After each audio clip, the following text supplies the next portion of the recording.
হয় তোমাদের কেউ মেহনত করে একটা রিয়াল যখন আল্লাহর পথে ব্যয় করে একটি দিরহাম, এই একটা দিরহাম 10,000 দিরহাম থেকে উত্তম, যে 10,000 দিরহামকে অনেক দিরহাম থেকে কি করা হয়েছে, বের করা হয়েছে।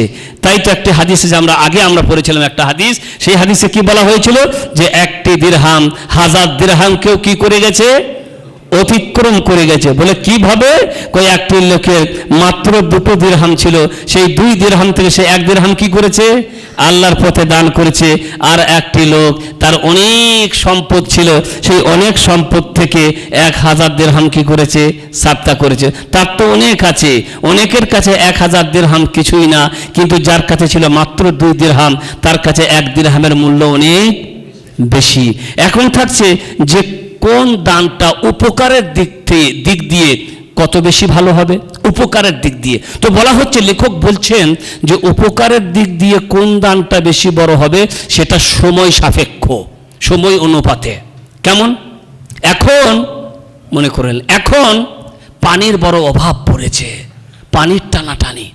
আমরা হয়তো পানির অভাব বুঝি না, অবশ্য আমরা বাংলাদেশের লোকরা অনেকেই বুঝি। অবশ্য টিভিতেও আমরা দেখছি অনেক সময় এত পানির অভাব হচ্ছে যে মানে পানি, প্লেট ধোয়ার পানি পাচ্ছে না, কত নোংরা পানি দিয়ে প্লেট ধুতে হচ্ছে। অনেক জায়গাতে এমনও আছে এখনও যেখানে পানির অনেক সংকট, যেখানে পানির অনেক সংকট, সেখানে কেউ যদি টাকা দান করতে যায় তার থেকে বেশি উত্তম হবে পানি সংগ্রহ করে তাদের জন্য কি করা, পানি দান করা।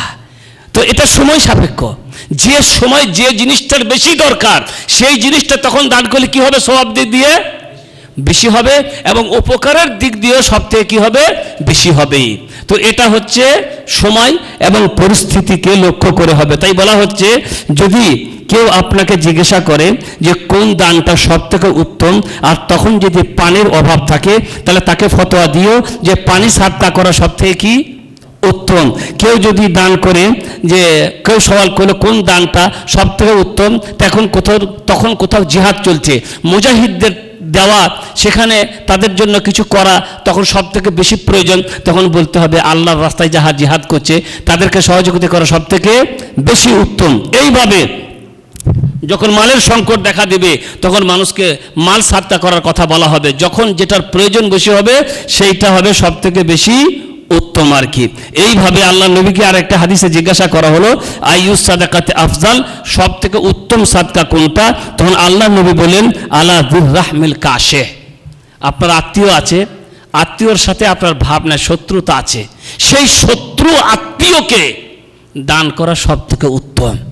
এটা কেমন কথা হলো?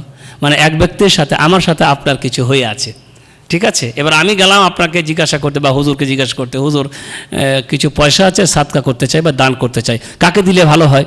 হুজুর কিন্তু জানে যে এই লোকটার সাথে ওই লোকটার কি আছে, বনি মনাদ নেই, একটুকু মানে মনোমালিন্য আছে আর কি। ওই লোকটা গরিব, কিন্তু যার সাথে আপনার এইরকম অবস্থা হয়ে আছে, অথচ সে আপনার আত্মীয় কিন্তু গরিব, আপনার সাথে তার মানে ভাব নেই। এখন হুজুর কিন্তু ব্যাপারটা জানে, তখন সে যেহেতু অভাবী, তখন সে আপনাকে কি বললো যে ওকে দান করা আপনার জন্য সব থেকে উত্তম হবে। কেন? এক তো হচ্ছে গরিব, আর দ্বিতীয়ত সে হচ্ছে আপনার আত্মীয়, যদিও আপনার সাথে তার শত্রুতা চলছে বা কোনো ব্যাপার চলছে, এর কারণে হয়তো আপনাদের মধ্যে একটা সম্পর্ক গড়ে উঠবে। তো অবস্থাকে সামনে রেখে কি করা হলো, ফতোয়াটা দেওয়া হলো, বা হুজুর বলল যে ওই লোকটাকে দান করা আপনার জন্য সব থেকে কী হবে, উত্তম কাজ হবে। কেন? কারণ সে জানে যে ওই লোকটার সাথে আপনার সম্পর্ক কি নাই, ভালো নাই। এতে আপনার লাভ হবে যে ওর সাথে আপনার একটা সম্পর্ক ভালো গড়ে উঠবে। তো মোট কথা হচ্ছে, সময় বুঝে মানুষকে ফতোয়া দিতে হয়, কারণ হাদিস বিভিন্ন রকমের আছে, শুধু একটা কথাই আল্লাহ নবী বলেননি। আল্লাহ নবী কোনো সময় পানির কথা বলেছেন, কোনো সময় মালের কথা বলেছেন, কোনো সময় ঘোড়ার কথা বলেছেন। যখন যে জিনিসটার প্রয়োজন মনে করেছেন তখন সেই জিনিসটা বেশি উত্তম বলে মানুষকে আল্লাহ নবী কি দিয়েছেন, ফতোয়া দিয়েছেন।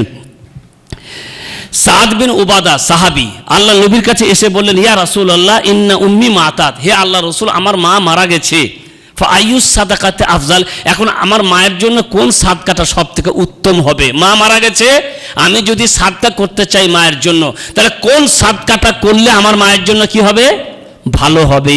ফাকালা, দেখেন আল্লাহ নবী অবস্থা বুঝে ফতোয়া দিচ্ছেন, কালা আল মা, যদি পানি সাদকা করো, মানুষকে পানি দান করো, এটা সব থেকে ভালো উত্তম কাজ বা উত্তম সাদকা হবে। ফাহাফারা বিরান, তখন সাদ বিন ওবাদা রাদিয়াল্লাহু তাআলা আনহু আল্লাহর ওয়াস্তে একটা কুয়া খুঁড়ে দিলেন। এই যে বললাম যে অনেক সময় দেখবেন অনেক গরিব পাড়া বাংলাদেশে আরে থাকে, যেখানে পানির এত সংকট দেখা যায় যে তাদের খুব সমস্যা দেখা যায়। এখন কেউ যদি ওইরকম এলাকাতে টিউবওয়েল করে দেয় কিংবা কুয়া করে দেয়, যেখানে যেটা চলে, কোনো জায়গাতে কুয়া হয়, কোনো জায়গাতে টিউবওয়েল হয়, সব জায়গাতে টিউবওয়েল হয় না, আর সব জায়গাতে কুয়াও চলে না, যেখানে যেটা চলে আর কি। তো আল্লাহ নবী এই লোকটাকে বললেন বা এই সাহাবীকে বললেন যে তোমার মায়ের জন্য সব থেকে উত্তম সাদকা হচ্ছে পানি সাদকা করা। তখন তিনি একটি কুয়া খুঁড়ে দিলেন ওয়াকাল, আর বললেন হাদিহি লি উম্মে সাদ, এই কুয়াটা সাদের মায়ের জন্য ওয়াকফ, মানে সাদকা করে দিলাম। তো আল্লাহ নবী যখন ফতোয়া দিলেন যে কুয়া খুঁড়ে দেওয়া কিংবা পানি সাদকা করা সব থেকে উত্তম, তখন সে আল্লাহর রাস্তায় তিনি কি করে দিলেন, একটি কুয়া খুঁড়ে দিলেন। এইভাবে আল্লাহ রসুল সাল্লাল্লাহু আলাইহি সাল্লামকে জিজ্ঞাসা করা হলো কোন সাদকা সব থেকে উত্তম, আল্লাহ নবী বললেন দিল্লু ফুস্তাতিন ফি সাবিলিল্লাহ ওয়া মানিহাতু খাদিবিন ফি সাবিলিল্লাহ আও তুরুকাতু ফাহলিন ফি সাবিলিল্লাহ। আল্লাহ নবীকে যখন জিজ্ঞাসা করা হলো কোন সাদকা সব থেকে উত্তম, তখন আল্লাহ নবী বললেন আল্লাহর রাস্তায় তাবু করে দেওয়া কিংবা একটি কোনো খাদেমকে কিংবা কোনো উটকে সাওয়ারের জন্য আল্লাহর রাস্তায় সাদকা করা। কেমন কথা, মুজাহিদরা জিহাদ করে, জিহাদ করতে গেলে ফাঁকা ময়দানে পড়ে থাকে, সেখানে তাবুর কি হয়, দরকার হয়। তাবু করে দিলে সেই তাবুর মধ্যে তারা কি করবে, বিশ্রাম করবে, সেখানে তারা আরাম করবে। তো মুজাহিদদের জন্য তাবু করে দেওয়া, যখন তাবুর প্রয়োজন তখন তাবু সাদকা করা সব থেকে কি হলো, উত্তম হলো। তারপরে কি বলা হচ্ছে, খাদেম, তাদের খাদেমের দরকার হয়। মুজাহিদরা যখন জিহাদ করে তাদের ঘোরা দেখার জন্য, তাদের রান্না বাড়া করে দেওয়ার জন্য কিংবা তাদেরকে কিছু মানে এনে দেওয়ার জন্য ইত্যাদির জন্য তাদের কি হয়, দরকার। এই সময় একটা খাদেম আপনি দিলেন, সে জিহাদ করতে পারবে না, আপনার কাছে একটা লোক আছে, আপনার কামলা আছে, আপনি বললেন যে ভাই একেও নিয়ে যাও সাথে করে, এ তোমাদের ঘোরা টোরা দেখবে আর তোমাদের রান্না টান্না কি করবে, করে দেবে। আপনি খাদেম সাদকা করলেন কাদেরকে, ওই মুজাহিদদেরকে, ওদের ওটা খুবই কি, ওটা ওদের দরকার, কারণ ওরা জিহাদে ব্যস্ত থাকবে, ওরা জিহাদে লড়াতে ব্যস্ত থাকবে, খাবারের ব্যাপার নিয়ে, ঘোরার ব্যাপার নিয়ে, উটের ব্যাপার নিয়ে চিন্তা করার মতন সময় ওদের থাকবে না। আপনি খাদেম দিলেন, এটা হচ্ছে উত্তম সাদকা ওই সময়ের জন্য। এইভাবে জিহাদে যাওয়ার জন্য উটের দরকার, ঘোড়ার দরকার, ওদের কাছে সওয়ারির অভাব, তখন আপনি উট বা কোনো ঘোড়া সাদকা করে দিলেন ওই সময়ের জন্য, এটা সবথেকে কি হলো, উত্তম সাদকা হলো। তো বলা হচ্ছে উত্তম সাদকার সময় সাপেক্ষে কোন সাদকাটা কখন উত্তম হবে, এটা সমাজের অবস্থা এবং মানুষের অবস্থা থেকে লক্ষ্য করে নির্বাচিত হবে। তাই যখন জ্ঞানী গুণী মানুষ, ইমানদার মানুষদের উচিত হবে যে আপনি যেখানে বাস করছেন সেখানকার মানুষদের এখন কি দরকার বেশি, সেই দিকে লক্ষ্য করে আপনি কি করবেন, দান করবেন। এই দান আপনার সব থেকে উত্তম হবে এবং আল্লাহর কাছে বেশি গৃহীত হবে, সওয়াবও বেশি পাওয়া যাবে এবং নেকির পাল্লায় কি হবে, ভারী হবে। ওয়া সাল্লাল্লাহু আলা নবিয়িনা মুহাম্মদ ওয়া আলা আলিহি ওয়া সাহবিহি আজমাইন।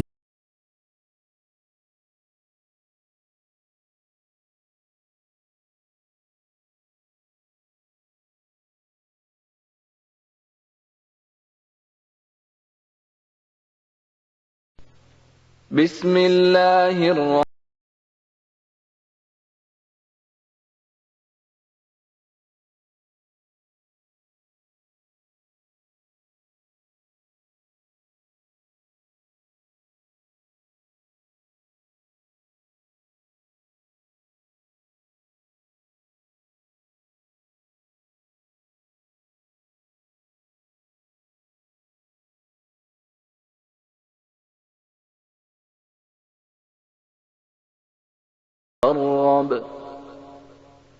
আউযু বিল্লাহি মিনাশ শাইতানির রাজিম।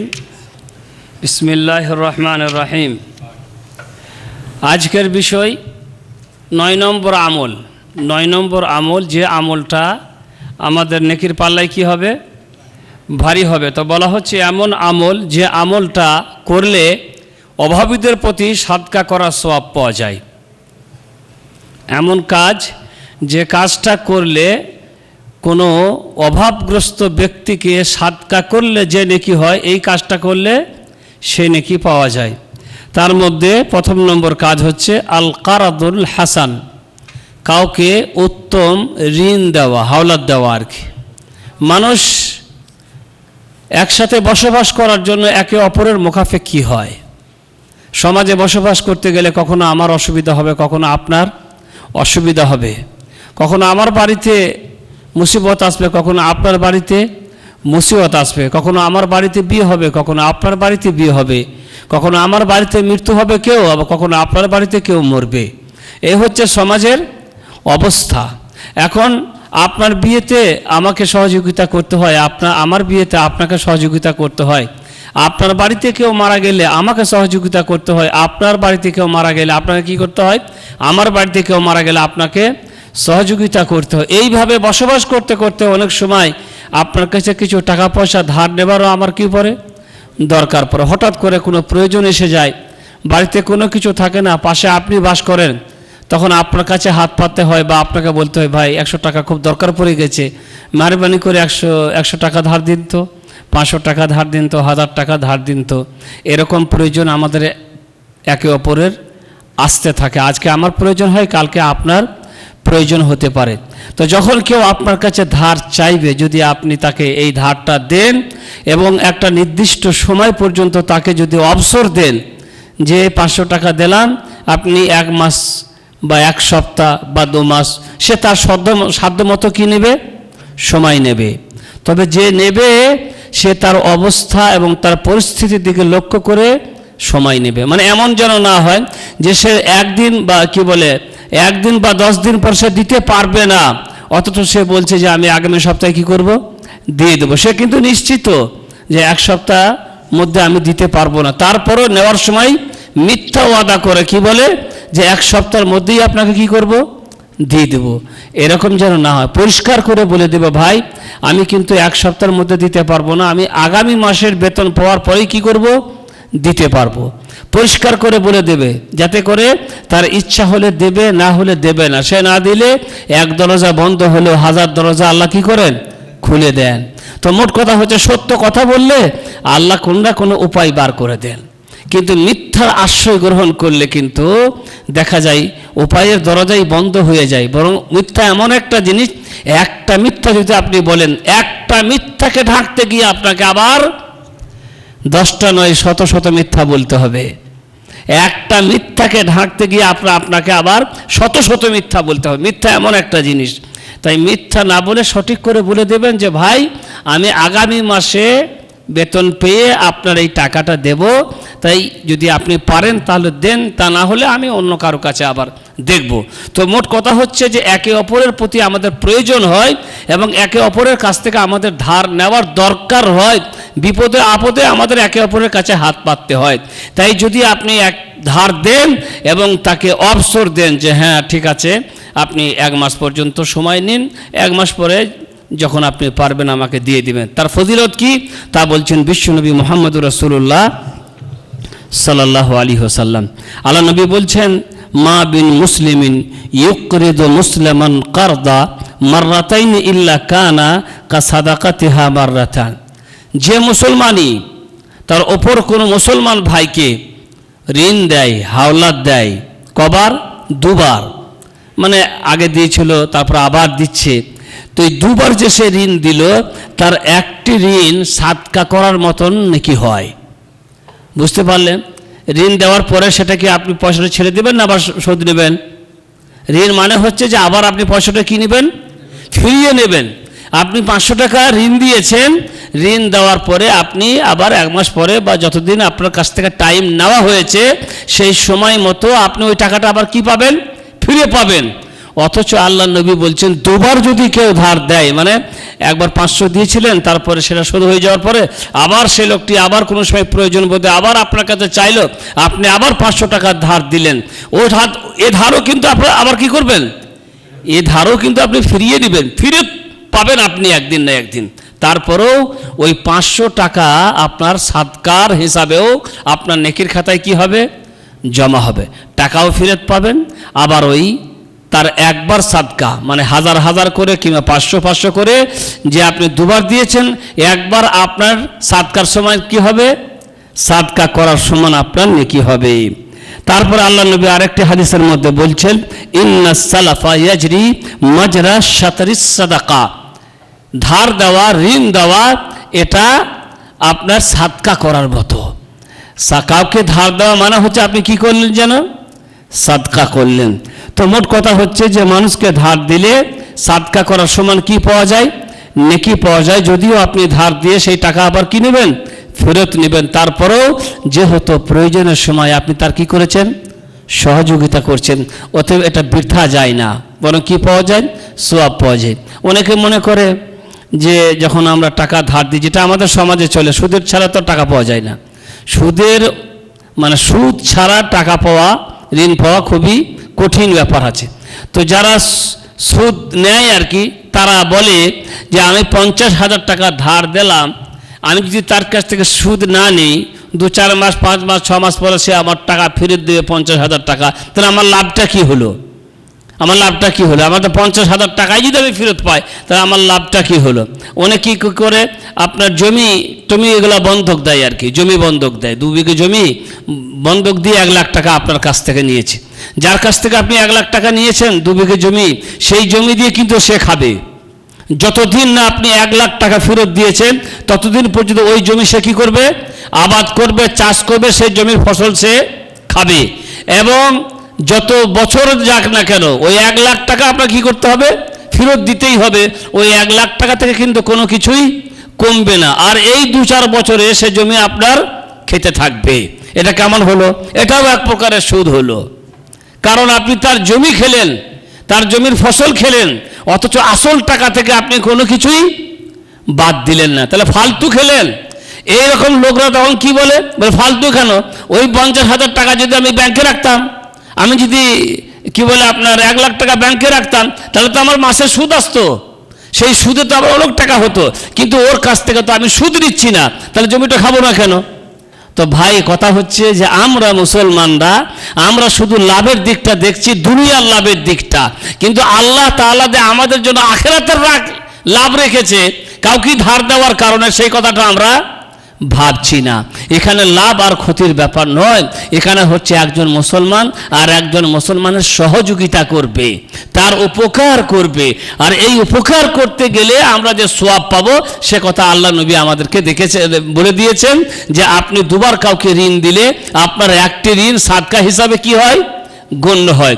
অতএব এখানে লাভ আর ক্ষতির ব্যাপারটা শুধু দুনিয়ার দিক দিকে লক্ষ্য করলে চলবে না, বরং আপনাকে আখিরাতের লাভের কথা কি করতে হবে? ভাবতে হবে।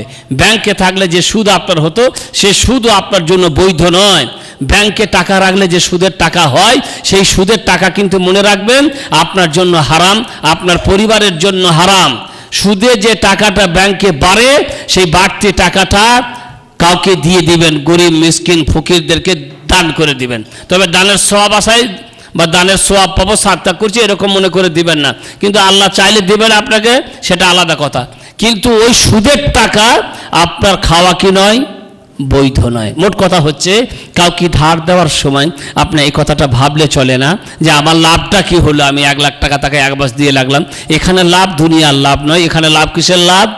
আখিরাতের লাভ। আর ওটা হচ্ছে আসল লাভ, যেটা আপনার খাতায় জমা থাকবে, যেটা কোনোদিন নষ্ট হবে না, যেটা আপনি সেই দিন পাবেন যেদিন পাওয়া আপনার জন্য অত্যধিক প্রয়োজন হবে। তখন আপনার প্রয়োজন পূরণ করার জন্য কেউ থাকবে না, সবাই সরে যাবে আপনার কাছ থেকে। ইয়াউমা ইয়াফিরুল মারউ মিন আখি ওয়া উম্মিহি ওয়া আবি ওয়া সাহিবাতিহি ওয়া বানি লিকুল্লি ইমরিইম মিনহুম ইয়াউমা ইয়াদিন শা'নু ইউগনি। সেদিন ছেলে বাপের কাছ থেকে, বাপ ছেলের কাছ থেকে, স্বামী স্ত্রীর কাছ থেকে, স্ত্রী স্বামীর কাছ থেকে, ভাই ভাইয়ের কাছ থেকে এবং সাথী সঙ্গের একে অপরের কাছ থেকে পালাতে শুরু করবে। সবাই দেখবে আর পালাতে চেষ্টা করবে, কেউ কারো হবে না, বরং সবাই নিজের নিজের চিন্তাকে নিয়ে ব্যস্ত থাকবে। সেই দিন আপনার এটা প্রয়োজনে আসবে, সেটা আপনার দরকারে পড়বে। তাই শুধু দুনিয়া আল্লাহের কথা ভাববেন না, ভাববেন কিসের কথা? আখিরাতের কথা। কাউকে ধার দিলে আমার লাভটা কি হলো এরকম মনে করলে চলে না, আপনার বড় লাভ হয়েছে। সেই লাভ হচ্ছে যে কাউকে ধার দিলে সাদকা করার মতো আপনি কি পেয়েছেন? নেকি পেয়েছেন। যে নেকিটা কালকে আপনি কিয়ামতের মাঠে পাবেন, যখন কেউ আপনার পাশে থাকবে না। তো মোট কথা হচ্ছে ধার ধুর ইত্যাদি জিনিসগুলি সমাজে আমাদের প্রচলন আছে। আল্লাহ তাআলা কোরআনে হাদিসে এই জিনিসের উল্লেখ করে আমাদেরকে এগুলা জানিয়েছেন, কারণ জানে মানুষ এক সমাজে বাস করলে এগুলার দরকার হবে, একে অপরের প্রতি ধার ধুর নেওয়ার প্রয়োজন পড়বে। আপনার সহযোগিতা আজকে আপনার দরকার আর কালকে আমার দরকার, এগুলো আমাদের সমাজে চলে বা চলতে হবে। তাছাড়া মানুষ মানুষ এক সমাজে বাস করতে পারে না। সেই ধার ধুর দেওয়ার সময় আপনাকে শুধু ভাবতে হবে আখিরাতের লাভের কথা, দুনিয়া শুধু ভাবলে হবে না। তাই আব্দুল্লাহ বিন মাসউদ রাদিয়াল্লাহু তাআলা আনহু বলছেন, লা আন উকরিদা মাররাতাইন উহিব্বু ইলাইয়া আহাব্বু ইলাইয়া মিন আন আতাসাদ্দাকা বিহি মাররাতান। আব্দুল্লাহ বিন মাসউদ বলছেন যে আমি যদি কাউকে দুবার ঋণ দিই, কাউকে যদি দুইবার ঋণ দিই, আমার এই কাজটা কাউকে সাদকা করার থেকে উত্তম। মানে সাদকা করলে তো আর ফেরত পাচ্ছি না, কাউকে যদি আমি সাদকা করি সেই টাকা আর কি পাচ্ছি না, ফেরত পাচ্ছি না। আমার এই সাদকা করার থেকে যদি কাউকে আমি ঋণ দিই দুইবার, এই সাদকা করার থেকে ওই ঋণ দেওয়ার কাজটাই আমার কাছে সব থেকে কি প্রিয় বা উত্তম। কেন? সেখানে এক নম্বরে যে একজন মুসলমান ভাইয়ের সহযোগিতা হয়ে গেল, কেমন? যে কারো কাছে হাত পাতে না, সেই প্রয়োজন হলে সে ইচ্ছা করলে তো আপনার কাছে চাইতে পারতো যে ভাই আমি অভাবী, আমার মেয়ের বিয়ে, আমার এই অসুবিধা, তো মেহরবানি করে আমাকে আপনি কিছু দান করেন না।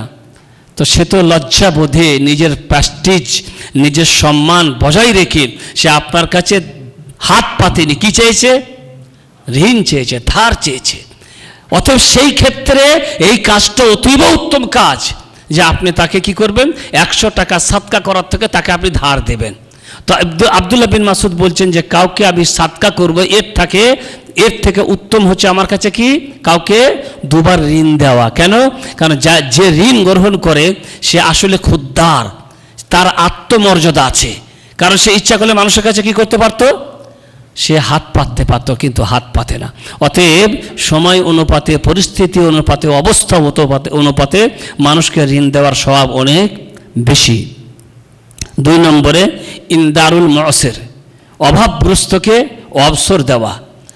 আগে শুনলাম ঋণ দিলেন, একটা ওয়াদা হয়েছিল এই সময় সে আপনাকে কি করবে, দিয়ে দিবে।